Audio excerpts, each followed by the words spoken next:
Disney Plus. Tonight, it's the Judges Song Contest. They select the songs the finalists perform. Breathtaking, and your top 7 are revealed.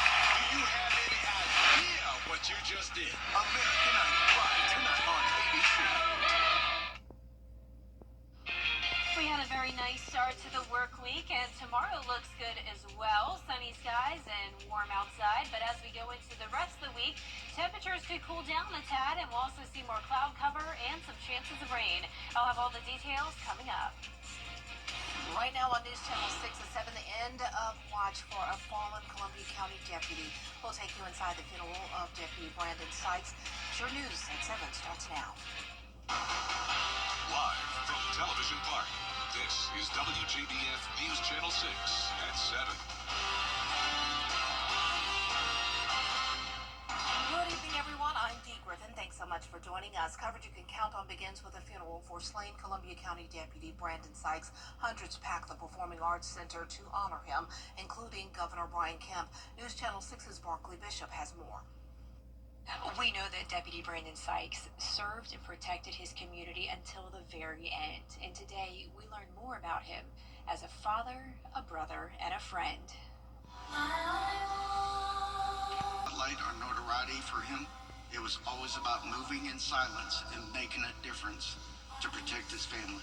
Monday, nearly every seat at the Columbia County Performing Arts Center was filled with members of law enforcement. It's a dangerous job, but somebody's got to do it. Somebody's got to step in that gap and stand between us and evil. Deputy Brandon Sykes was one of those heroes. Also a hero, and what many would call a walking miracle, is Deputy Gavin White. The night Deputy Sykes was killed, White was shot in the face.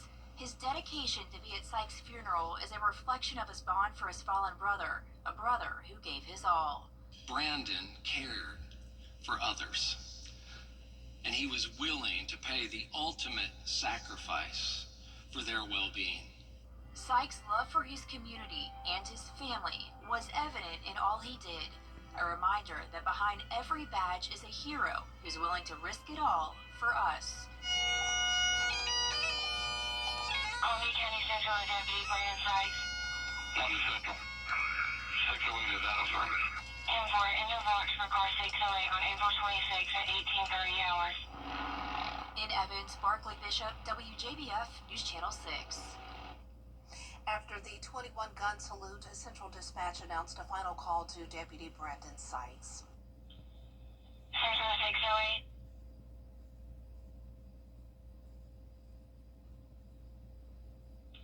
Central 608.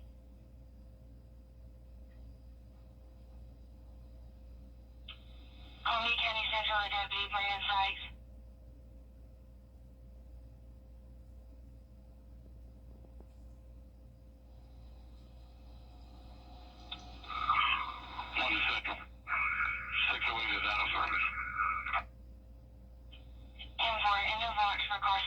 On April 26 at 18:30 hours.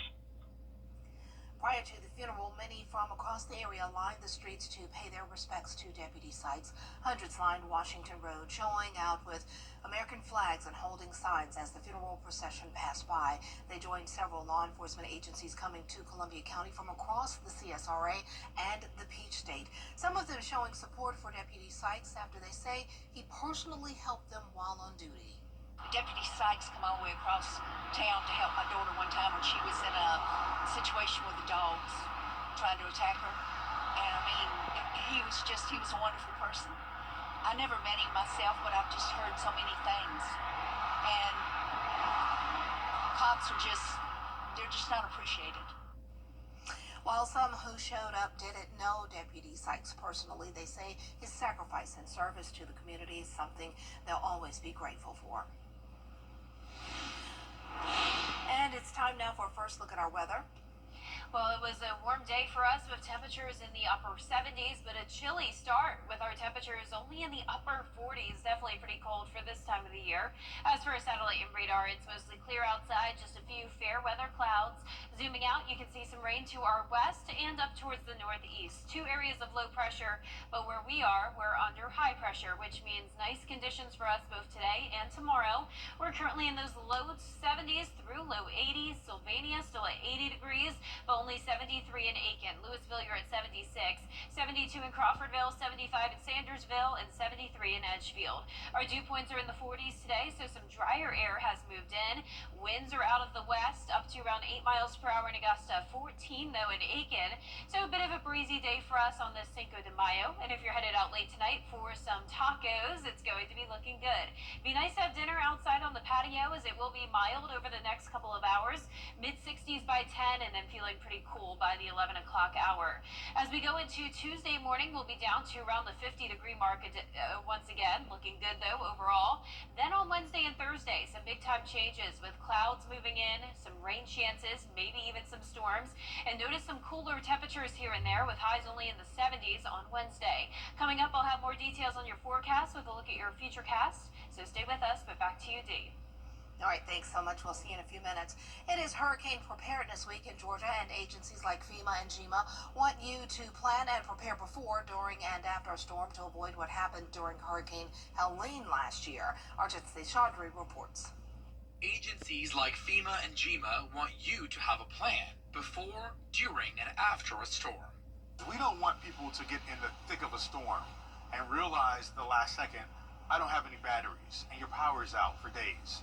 Or I don't have a generator, so I can't keep the oxygen machine going for a family member. So we want to stress all those things during Hurricane Preparedness Week, the basic bare minimum stuff that you'll need to survive for those first few hours or days until the power can get turned back on. FEMA says have an evacuation plan for your family and double check what type of insurance you have. Things like flood insurance, which could take 30 days to go into effect. We see a lot of deaths occur after the storm passes through from things like drowning. So for example, you heard the phrase turn around, don't drown. That is so critical. If you're out trying to navigate roadways that have been impacted by a hurricane or flooding, and you think you can get through a body of water, it only takes a little bit to wash a car off of the road. And next thing you know, you're in trouble. In case of a power outage, FEMA says, keep an emergency supply kit, things like batteries and flashlights. Water, certainly, even like protein bars, non-perishable food, things that won't go bad if the power is out for an extended period of time. You got to think, if you're trapped and you're waiting for people to come rescue you, what do you need to survive until help comes? FEMA says also check if you live in a flood zone or an evacuation zone to understand your home's risks and to document your possessions. Reporting in Atlanta, Arjit Seshadri, Atlanta Bureau Chief. A downtown Augusta business is facing possible punishment from city leaders. Tiffany's Eatery on Broad Street is accused of several violations, including serving alcohol after hours, violations of the smoking ordinance, and operating as a nightclub and not a restaurant. Sheriff Brantley is recommending commissioners suspend Tiffany's restaurant and alcohol licenses. I'm going to make a motion tomorrow to, have the restaurant, alcohol, all suspended. That's what Sheriff Brantley has said. That's what Chief Blanchard has said. And that's what I'm going to say. Commissioner Jordan Johnson says he supports revoking the Sunday sales license, but allowing the business to continue to operate. And the full commission is scheduled to make a decision on Tuesday. A new plan could finally bring relief to one of North Augusta's most confusing intersections. Aiken Bureau Chief Sean Cabbage-Dog has more. Sitting here state right now where Georgia, Carolina, and Jackson Avenues meet is a five-way tangle, awkward angles, too much pavement, and near misses almost daily. The growth is really taking off now, and I think the next few years is just going to be out of sight. Engineers first looked at a simpler fix, realigning Carolina Avenue and adding a left turn lane from Georgia Avenue, but it didn't fix everything. That's what we should try first, if that's the cheaper option.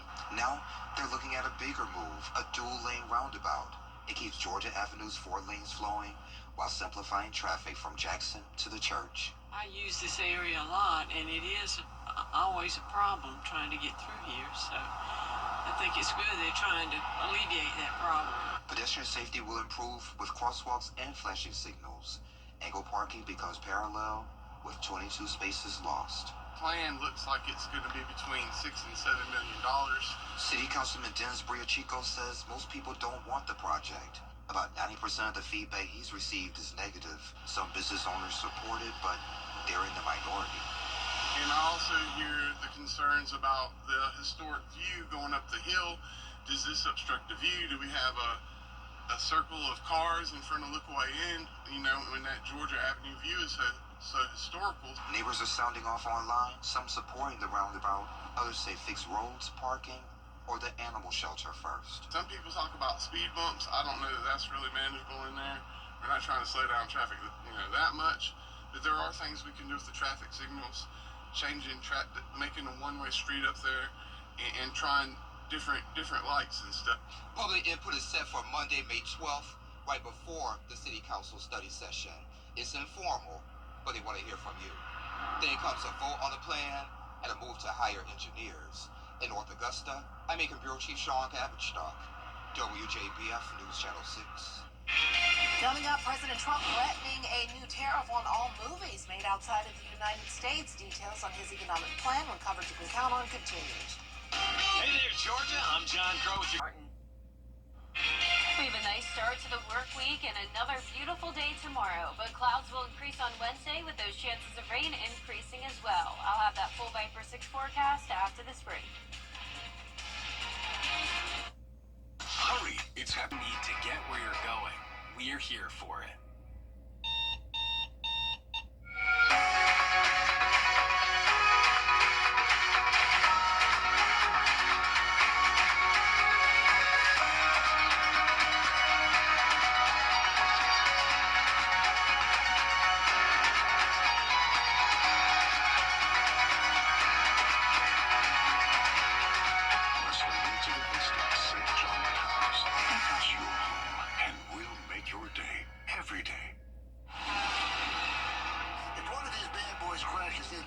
Insurance company is going to try to settle with you quickly, but for a lot less. I'm attorney Ken Nugent, and this is my outstanding team. Hi. We're known for moving pretty quickly ourselves. Getting your money fast is crucial for your recovery, so we go for the maximum settlement possible. Faster. How fast, you ask? One call, that's all. Watch Ken call. Call Ken.com. It's payback time. Now, your most accurate forecast with WJBF Live Viper 6. Welcome back. Last Friday, I had a very fun school visit over at Merriweather Elementary School in Edgefield County. I spoke with this big group of third grade students, and at the end, a few of them came up and presented their own forecast, and they did a fantastic job. Thank you so much, Merriweather, for having me, and I look forward to coming back again next year. Now, speaking of school visits, tomorrow is Education Day, and I hope to see you and your kiddos there. I'll be there between around 10 a.m. to 1 p.m., starting out with an on-field presentation, a first pitch, and then I'll have my weather booth set up for the kids. It's going to be super fun. Last year it was great and we had rain, but this year it's going to be even better because I'm expecting mostly sunny skies and some pretty comfortable temperatures. We'll be in the mid-70s by 11 a.m. First pitch will be at 11:05. We're taking on the Hickory Crawdads. We'll warm up as we go into the afternoon, all the way to 80 degrees at the 1 o'clock hour. Right now our current temperatures were at 80 degrees just a little bit ago, but now we're more so in those low to upper 70s. It's been cooler today up towards the northwest with a little bit more cloud cover. We have this trough along the coastline, and that's where there's some showers and storms along with this low pressure system in the Midwest. Out towards the west of us, we have rain and storms across eastern Texas, but we are in an area of high pressure. It's the Omega block pattern where we have low pressure on either side of us with unsettled weather, but here in town it's sunny and warm, and Tuesday we are seeing more of the same. Now we will have a chilly start to our day though, so 51 degrees in the forecast. You'll need to bundle up, but it's feeling great as we head into the afternoon. Now those rain chances are on the rise, around 40 to 50% over the next several days to come, so we are entering that unsettled weather pattern, and it all begins on Wednesday. So we're just going to jump ahead. Tuesday, you have nothing to worry about, but on Wednesday, we'll see those light showers move in, and the reason why I'm keeping the rain chance at just 40% is because this will be very scattered and super light activity, so it's really not going to amount to much rain, really won't impact your plans too much, but expect the possibility of just the clouds, the mist, one of those just rainy and soggy days. Now, as we look at our long-range futurecast, we're going to see a lot of moisture across the southeast as we head into the end of the week. Now, there's still uncertainty on exactly where this rain will be located, expected. But on Thursday, I'm still expecting scattered showers, maybe a few weak thunderstorms. I'm not expecting severe weather at this time or any flooding concerns since most of the rain is staying light. Then as we go into the weekend, that's when there's even more uncertainty with the forecast, as low pressure will be exiting off the coast, and depending on exactly where that's located, that'll determine how much rain we see for Mother's Day weekend.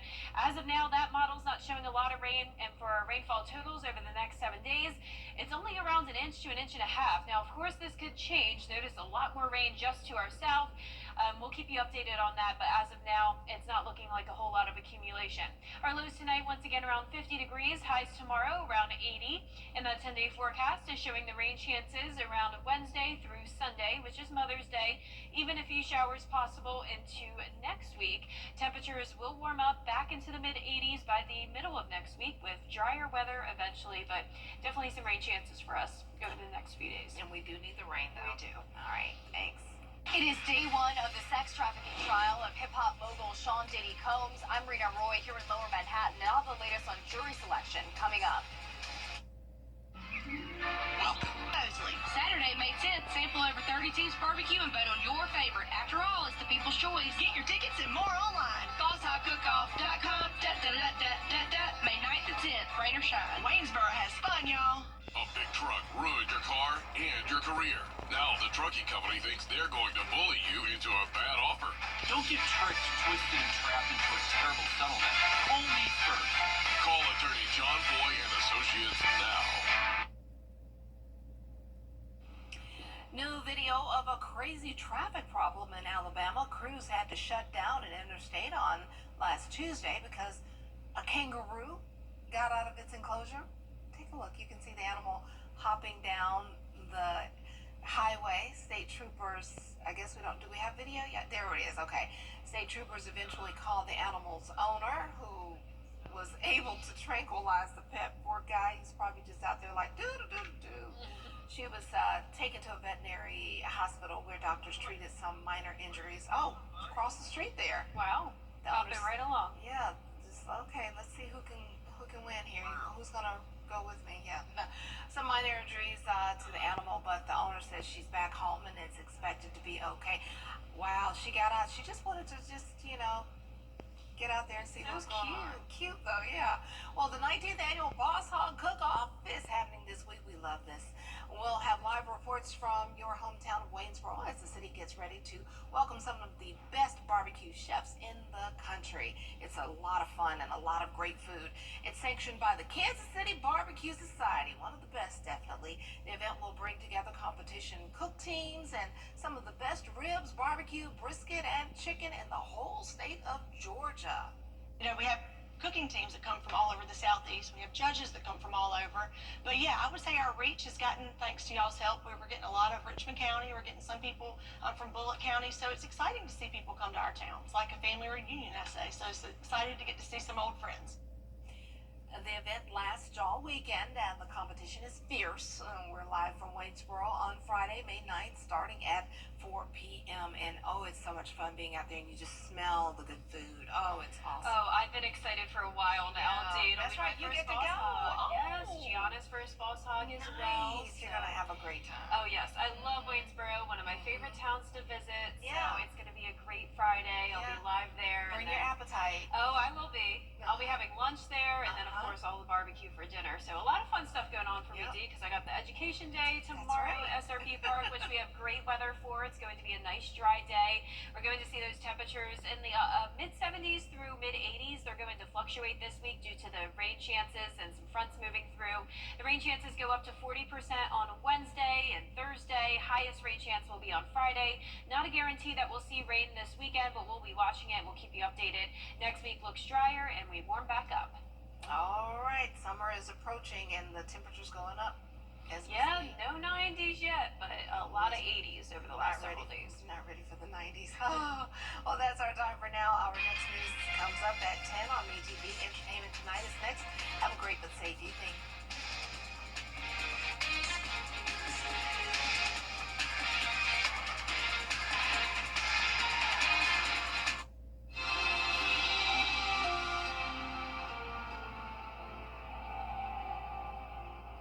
Years ago, I lost my father.